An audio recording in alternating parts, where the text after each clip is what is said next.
Hai Sobat Kata Cerita, sudah siap dengarkan cerita selanjutnya? Let's go! Bab 49. Selepas sholat maghrib, keluarga Pak Iman berkumpul di meja makan guna makan malam. Yang biasanya hanya ada mereka berdua sekarang nampak berbeda, sebab anak dan menantunya berada di rumah mereka. Bila biasanya pihak lelaki yang mengajak istrinya pulang ke rumah mereka, namun pasangan yang satu ini sedikit berbeda. Malah Naina yang mengajak sang suami untuk pulang ke rumah mereka. Tetapi Ustadz Fatir tidak mau pulang, karena dirinya sudah ada janji dengan sang mertua untuk bermain catur. Asal kalian ketahui saja, Ustadz Fatir dan Pak Iman memiliki hobi yang sama, yaitu bermain catur. Mereka berdua sudah sepakat malam minggu ini mereka akan tanding bermain catur. Siapa yang akan kalah akan mencoret lawannya yang kalah dengan lipstik. Entah kedua pria berbeda generasi itu mendapatkan lipstik dari mana. Abah tetap mau main catur? Tanya Bu Umayyah pada suami dengan perasaan was-wasnya. Iya Mi, mumpung Fatir di sini. Jawabnya dengan enteng. Naina dan Bu Umayyah yang mendengar jawaban itu sontak saja saling tatap. Sebelum akhirnya keduanya langsung berlari ke kamar mereka guna mengamankan lipstik mereka yang akan menjadi bahan pertandingan nanti. Menantu dan mertua itu saling tatap sebelum tersenyum penuh kemenangan. Untung Abah udah ambil duluan, ujarnya dengan menunjukkan lipstik di tangannya. Fatir juga dong Bah. Saud Fatir yang tak mau kalah, ia juga menunjukkan lipstik di tangannya itu. Tiba-tiba Fatir dan Pak Iman tertawa secara bersamaan saat mengingat tingkah mereka. Saat mendengar suara langkah kaki, Ustadz Fatir dan Pak Iman lekas saja menyembunyikan lipstik itu di saku baju mereka. Ustadz Fatir dan Pak Iman berdaham secara bersamaan untuk menahan tawa mereka yang akan meledak lagi.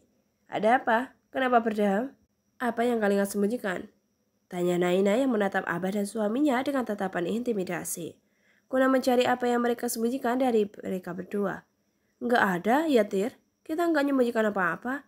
Ucap Abah yang mengkode sang mantu. Dan untungnya Fatir mengerti. Sehingga ia langsung menganggukkan kepalanya dengan cepat. Awas macam-macam. Ancam Naina sebelum pergi ke arah dapur. Guna menyelesaikan makanannya itu. Sementara Bu Umayyah menatap kedua pria itu dengan sinis dan datar. Sebelum mengikuti sang putri pergi ke dapur. Pak Iman dan Ustadz Fatir yang melihat tatapan itu seketika berkedip ngeri dan menelan salivanya dengan susah payah. Akhirnya mereka berdua bisa bernafas lega saat ibu dan anak itu tak curiga lagi pada mereka berdua. Syukurlah, gumam keduanya sambil mengelus dadanya lega. Syukur kenapa? Ucap Bu Umayyah yang tiba-tiba datang dari arah dapur. Mengagetkan kedua pria itu yang sebelumnya sudah merasa baikan. Astagfirullah, Umi bikin kaget saja. Kerutu Pak Iman yang mengelus-elus dadanya. Yeleh, cibir Bu Umayyah pada suaminya. Pak Iman mendengus saat mendengar cibiran sang istri. Akhirnya makan malam tersaji dan mereka berempat makan malamnya dengan hikmat. Mereka berempat berusaha untuk selalu bersyukur dengan apapun yang tersaji malam ini. Sebab banyak orang di luar sana yang tidak bisa makan dan harus menahan lapar yang mendera. Maka janganlah engkau membuang makanan, sebab Allah Subhanahu wa Ta'ala tak suka akan sikap seperti itu. Seperti dijelaskan dalam surah Al-Isra ayat 26-27 yang berbunyi seperti yang di bawah. Dan janganlah kamu menghambur-hamburkan hartamu secara boros. Sesungguhnya pemboros-pemboros itu adalah saudara-saudara syaitan. Quran Surat Al-Isra ayat 26-27. Abu Hurairah juga mengatakan bahwa Rasulullah pernah bersabda, mubazir atau membuang-buang makanan adalah hal-hal yang membuat Allah Subhanahu wa Ta'ala murka terhadap hambanya. Sabda Rasulullah Shallallahu Alaihi Wasallam ini dijelaskan dalam hadis riwayat Muslim yang berbunyi, sesungguhnya Allah meridhoi 3 hal bagi kalian dan murka apabila kalian melakukan 3 hal. Allah ridho jika kalian menyembahnya dan tidak mempersekutukannya dengan sesuatu apapun. Dan Allah ridho jika kalian berpegang pada tali Allah seluruhnya dan kalian saling menasihati terhadap para penguasa yang mengatur urusan kalian. Allah murka jika kalian sibuk dengan desas-desus, banyak mengemukakan pertanyaan yang tidak berguna, serta membuang-buang harta. Maka dari itu Pak Iman selalu menerapkan makan yang akan dimakan secukupnya saja, atau tidak memasak yang bisa dihangatkan kembali keesokan harinya. Sehingga makanan itu kemakan kembali dan tidak terbuang dengan percuma begitu saja. Sebelum pertandingan dimulai nanti malam, keluarga Pak Iman pergi jalan-jalan di kota es. Guna membuat kedua perempuan itu kelelahan dan juga membuat mereka tertidur dengan cepat. sehingga mereka berdua bisa bebas bermain catur tanpa rasa takut akan lipstik yang mereka ambil diam-diam. Kita mau kemana sih, Tat? Habi maksudku, ucap Naina dengan tersenyum dan mengeluarkan kedua jari tengah dan telunjuknya berbentuk huruf P tersebut saat melihat tatapan sengit dari sang suami. Entahlah, Abah yang ngajak, sahut Fatir yang menubalkan sang mertua. Loh kok Abah sih? Kan kamu yang punya ide buat jalan-jalan. Jangan nubalin Abahnya, bentak Pak Iman dengan ketus. Hehe, Ustadz Fatir hanya bisa cekikikan saja. Ayo ngaku, apa yang kalian rencanakan? Desak Naina yang menatap suami dan abahnya itu dengan curiga. Enggak ada, kita cuma mau main catur aja kok. Dengan kompak Fatir dan Abah menjawab pertanyaan Naina. Yakin? Timpal Bu Umayyah dengan datar. Yakin Mi, sahut keduanya dengan serentak. Apa saja ada yang kalian sembunyikan? Ancam Bu Umayyah yang menunjukkan kepalan tangan ke arah kedua lelaki yang duduk di depan itu. Fatir dan Pak Iman yang melihat dari kaca spion mencari menelan salivanya dengan sedikit takut. Mereka takut akan ketahuan. Bila lipstik yang mereka ambil ketahuan oleh pemiliknya, bisa-bisa mereka berdua tak akan mendapatkan jatah lagi. Akhirnya mereka sampai juga di wahana yang saat ini sedang viral di kota mereka itu. Alhamdulillah, ucap semua orang saat mobil itu sudah berhenti dengan sempurna. Ayo kita bersenang-senang, seru Ustadz Fatir dengan semangat. Let's go, sahut semua orang. Mereka bertiga sedang menunggu Ustadz Fatir yang saat ini sedang membeli tiket masuk ke dalam wahana tersebut. Tak lama kemudian sang Ustadz tersebut kembali dengan membawa 4 tiket yang ada di tangannya itu dengan senyum yang mengembang bahagia. Nih, Ustadz Fatir membagikan ketiga tiket itu ke semua orang. Setelahnya, semua orang langsung pergi ke tempat masuk dan menyerahkan tiket yang mereka bawa ke petugas tersebut. Saat ini Naina dan kedua orang tuanya terpencar guna melihat wahana mana yang ingin mereka pakai. Naina malah memilih permainan capit boneka. Setelah sang suami membeli koin untuk permainan itu, ya gagal lagi. Gumam Naina yang kecewa sebab ia sudah gagal sebanyak 3 kali. Kasihan deh kamu, nggak bisa mainnya. Ledek Fatir yang tertawa. Minggir, biar suamimu ini yang mengambilkannya spesial untuk kamu. Lanjutnya lagi dengan bangga. 2,000 years later. Bab 50. Udahlah Bi, kita ganti permainan yang lain. Ini udah ke-10 kalinya gagal. Ucap Naina yang sudah bosan. Pasti ini mesinnya rusak. Gerutu Ustadz Fatir yang kesal pada mesin capit itu. Bahkan ia juga sempat menendang mesin itu karena mengungkapkan kekesalannya. Sudahlah, emang gak malu jadi pusat perhatian semua orang. Tegur Naina yang jengah. Ustadz Fatir pun langsung menatap sekeliling dan benar saja, semua mata tertuju padanya. Seketika ia langsung berdeham karena menutupi rasa malunya itu. Ayo kita cari permainan yang lain dek. Ustadz Fatir langsung saja menarik tangan istrinya itu dan melangkahkan kaki panjangnya meninggalkan tempat permainan itu. Naina pun berusaha menahan tawanya yang hampir pecah karena sikap suaminya yang terkesan lucu itu. Kalau mau ketawa ya ketawa aja, gak usah ditahan-tahan, nanti malah kentut lagi. Sepertinya Ustadz Fatir mengetahui istrinya sedari tadi menahan tawanya itu langsung saja berkata dengan ketus. Akhirnya tawa yang Naina tahan-tahan pecah juga. Ia tertawa dengan terbahak-bahak saat mengingat sikap sombong sang suami tadi. Namun ternyata hasilnya zonk, sama seperti dirinya. Di sepanjang perjalanan Naina tak bisa menghentikan tawanya itu. Ustadz Fatir yang melihat itu tentu saja kesal. Ia menatap Naina dengan pandangan datarnya itu. Tapi di dalam hatinya, ia juga ikut tersenyum saat tawa istrinya seperti ini. Akhirnya dari sekian luka yang ia berikan, baru kali ini dirinya bisa membuat sang istri bahagia hanya perkara kecil saja. Naina sudah sebahagia ini. Ya Allah, hamba mohon biarkanlah dirinya tersenyum. Buatlah alasan senyum dan tawanya karena hamba. Ucap Fatir dalam hatinya. Ia menatap Naina dengan intens. Tanpa sadar ia pun tersenyum tipis. Walaupun Naina memakai cadar, tapi itu tidak mengurangi kadar kecantikan yang terpancar alami dari dalam dirinya. Naina yang ditetap seperti itu pun langsung menghentikan tawanya. Ada apa? Ada yang salahkah? Tanya Naina dengan heran saat suaminya menatap dirinya dengan intens. Cantik, ucap Fatir saat istrinya bertanya. Hah? Naina tak paham apa yang dimaksud oleh suaminya itu.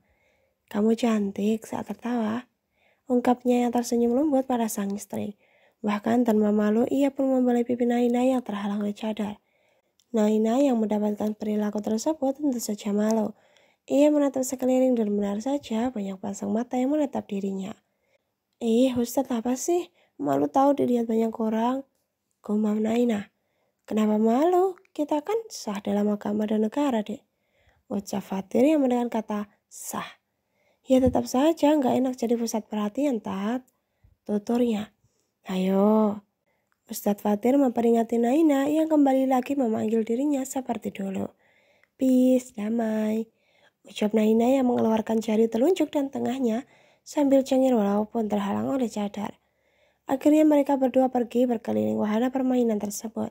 Dengan sesekali Naina menyuapi suaminya dengan es krim yang mereka beli. Hingga mereka berdua tiba di tempat mobil-mobilan, yaitu Bom-Bom Car. Mereka berdua melihat Abah dan Umi sedang asik bermain mobil-mobilan tersebut. Umi, panggil Naina pada sang ibu. Sini nak, kita tanding sama Abah dan Fatir. Ajak Bu Umayyah pada anak dan menantunya. Tanpa banyak berkata, Naina menarik sang suami untuk ikut bermain dengan kedua orang tuanya itu. Sehingga terjadilah apa yang terjadi, yaitu pertandingan antara ibu dan anak melawan mertua dan menantu. Umi, kita serang Abah dan Ustadz barengan ya, biar mereka terpojoki. Usul Naina yang sedang berdiskusi pada ibunya itu. Sip, Bu Umayyah hanya memberikan kedua jempolnya itu. Bertanda ia menyetujuinya. Namun yang terjadi berbeda dengan angan-angan Naina. Ternyata suami dan abahnya lebih cerdik dari mereka duga. Sehingga ibu dan anak itu kalah dan berakhir dengan mengambek sepanjang perjalanan pulang. Assalamualaikum, seru semua orang yang saat masuk ke dalam rumah. Begitupun mereka berempat tiba. Naina dan Ustadz Fatir langsung masuk ke dalam kamar guna membersihkan diri dan berpakaian yang nyaman untuk tidur. Begitupun yang dilakukan oleh kedua orang tuanya. Mereka secara serentak berbaring tidur di atas kasur karena merasa lelah. Tak butuh waktu lama, Naina dan Bu Umayyah tertidur dengan pulasnya.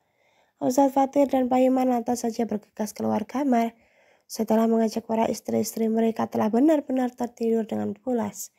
Klak, suara pintu kamar yang dibuka dengan pelan oleh kedua pria tersebut dengan kompak.